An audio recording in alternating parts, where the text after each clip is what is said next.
तो ध्यान से देखना, हम आपको दिस और दैट का यूज बताएंगे। दिस कामा दैट या डब्ल्यू दैट। दिस मीन्स होता है यह, दैट मीन्स होता है वह। इसमें इतना याद रखना कि बस दिस और दैट का प्रयोग कोई चीज़ आपको प्रत्यक्ष रूप से दिख रही हो और उसको नज़दीकी के लिए, मतलब ये आपके पास में हो और नज़दीकी को इशारा करने के लिए प्रयोग किया जाता है।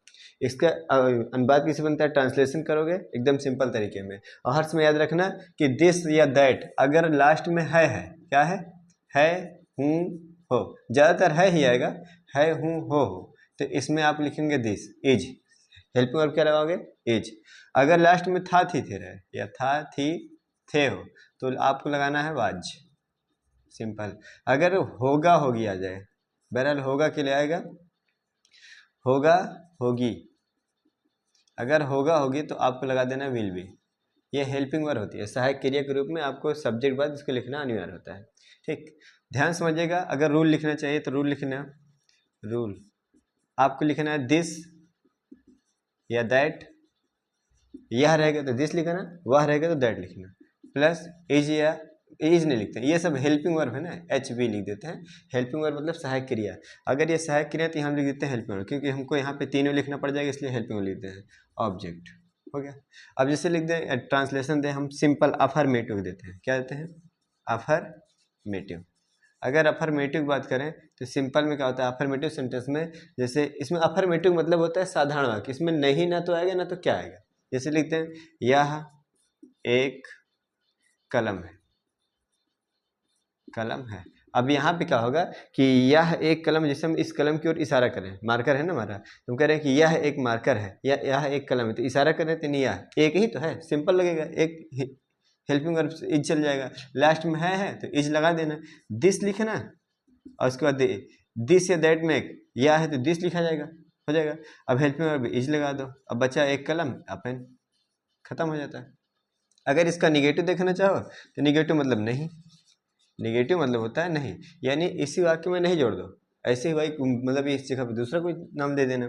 जैसे तो वह एक पेड़ है, अब बताओ वह एक पेड़ है तो नज़दीकी के लिए अगर वह एक पेड़ है, अब एक वचन हुआ क्योंकि एक पेड़ है बात कर रहा है, तो दैट हो जाएगा, that is a tree, is sorry that is not a tree, a tree. याद रखना कि अगर नहीं आ रहा है तो ये हेल्पिंग वर्ब के बाद ही नॉट लगाना है हर समय। जैसे एक एग्जांपल और आपको देते हैं, यह एक तोता नहीं है, क्या बोलते हैं? नहीं है, तो क्या हो जाएगा, यह दिस लिख देना, इज लगाना, नॉट लगा देना, अब क्या लिख दोगे? ए पैरट, पैरट में से तोता, सिंपल, खत्म हो जाता है।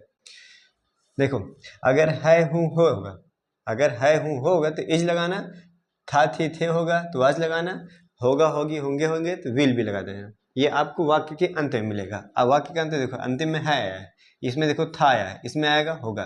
अब अगर है तो इज लगा देना, क्योंकि सिंपल वाक्य है एक वचन का, तो इसमें है लगा देना, इज लगा देना। अब देखो जैसे एग्जाम्पल देते हैं दिस, यह हम इसको दिस, अब है तो इज लगा दो ना इसमें, इसके बाद क्या बचा? एक लड़का, ए बॉय, ये आपको खत्म हो जाता है, सिंपल वाला आपका हो जाता है। दूसरा आता है अंतिम में था है, देखो था, तो था होगा मतलब वाह, दैट वाज लगा दोगे, क्योंकि था के लिए या था थी, तीनों में से जो है तो आपको वाज लिखना है, वाज ए कैट। अगला, अगर तीसरे इसमें देखो होगा आया, अगर होगा आया तो चाहे होगा हो चाहे होगी चाहे होगी, विल भी लगा देना इसमें, क्या हो जाएगा? दिस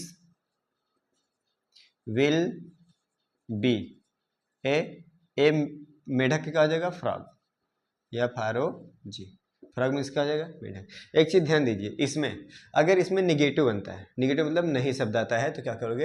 एज के बाद नाट लगा देना, ठीक, और इसमें वाज के बाद नाट लगा देना, और इसमें क्या होगा? विल के बाद नाट लिखना तब भी लिखना है। इसमें ध्यान देना थोड़ा कि विल के बाद नाट तब भी, क्योंकि बी एक वर्ब का काम करता है ना, इसीलिए आपको क्या करना है? विल के बाद नाट तब भी लगाना, ठीक। अब देखो जैसे इसमें निगेटिव सेंस दिए, नहीं आया, देखो है आया है ना, तो क्या लिखोगे? दैट। अब यहाँ पे लिख देना इज नॉट, अब बचा एक घोड़ा, a horse, a horse, simple हो गया। देखो इज के बाद नाट लगा दिए, वैसे इसमें वाज के बाद अगर नाट आएगा तो वाज के बाद नाट लगा, जैसे इसमें देखो था आया है, दिस वाज नॉट ए गोट। हो गया, सिंपल सा। अगर समझना चाहते हैं तो एकदम विधिवत, एकदम आराम समझ में आएगा। इसी टाइप अगर दिस और दैट का आ रहा है, यह और वह आ रहा है, तो जान लीजिए यही नियम से करना है आपको। वह एक चोर होगा, तो क्या लिखोगे, दैट विल। अगर नॉट आ रहा है, नहीं है, इसमें लगाना पड़ेगा, वह एक चोर नहीं होगा। नहीं आना चाहिए क्योंकि नहीं वाला हम बताए हैं। That will not be, not be.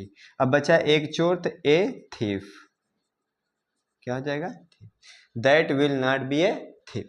अगला देखते हैं। अब हाँ, एक चीज और ध्यान दो, अगर इसी में इंट्रोगेटिव अगर बनने लगता है, इंट्रोगेटिव मतलब अगर आगे क्या आया इसी में, जैसे क्या आया, तो ये इज जो यहाँ लिखते थे वहां से उठ के इज आगे आने लगेगा, क्योंकि क्या के स्थान पर हेल्पिंग वर्ब लिखा था, तो इज यहाँ से नहीं लिखना है। तो आगे वाला जो नियम बताएंगे, अगर क्या आ रहा है तो क्या इज पहले लिख देना, फिर दैट, अगर नॉट है तो नॉट अपने स्थान पर लगा दो, नहीं आ रहा तो कोई बात नहीं। देखो अभी वाला बना देते हैं, उसके बाद देखो जैसे आगे क्या आ गया, तो बताओ है तो क्या लिख देंगे, यहाँ पे इज लगा देंगे, सिंपल। ये तो बताए हैं ना, इज लगा देना, फिर क्या हो जाएगा, दिस। अब बताओ नहीं तो है नहीं, बचा एक आदमी, तो ए मैन, हो जाएगा, काम खत्म। अगला हो जाएगा, क्या वह एक पेड़ नहीं था। क्या आया, था, तो क्या का स्थान पे क्या लगा देना, वाज। क्या लगा दोगे, वाज। अब वह एक पेड़, वह क्या हो जाएगा, दैट ना। अब बताओ नहीं आया तो नहीं लगा दो, कोई दिक्कत नहीं, क्योंकि वाज ही तो आगे आएगा, नाट तो ही रहेगा ना। जैसे इसमें देखो, अगर इज आ गया तो नाट तो ही है ना, तो वैसे इसमें भी होगा, वाज दैट नाट। अब बचा ए ट्री। एकदम बेसिक से आपको समझ में आएगा, या थोड़ा ध्यान देते रहोगे तो आराम से समझ में आएगा। वीडियो ज़्यादा लंबी नहीं बनाएंगे, छोटे छोटे बनाते रहेंगे, आप देखते रहो, 2 मिनट में आपको समझ में आ जाएगा बस। अब यहाँ यह आया तो विल पहले लगाओ, बी तो आगे लाना है, नहीं है, विल दिस बी, नहीं नहीं है ना, नहीं होता तो इसी पहले जस्ट नॉट लगा देते, जब होता तो, नहीं है तो नहीं लगाएंगे। अच्छा, will this not be, this be a पुराना घर यानी ओल्ड हाउस। एक प्रॉब्लम आ गई, प्रॉब्लम क्या है कि अगर यहाँ पे स्वर आ रहा है यानी ववेल आ रहा है, तो एक स्थान पर आपको एन लिखना पड़ेगा। याद रखना कि अगर कोई भी यहाँ पे स्वर आया, ए ई आई ओ यू, तो आपको यहाँ एन लिखना पड़ेगा। अगर इसको आपको नहीं पता है तो उसको भी बताएंगे बाद में। एन ओल्ड हाउस, बस खत्म।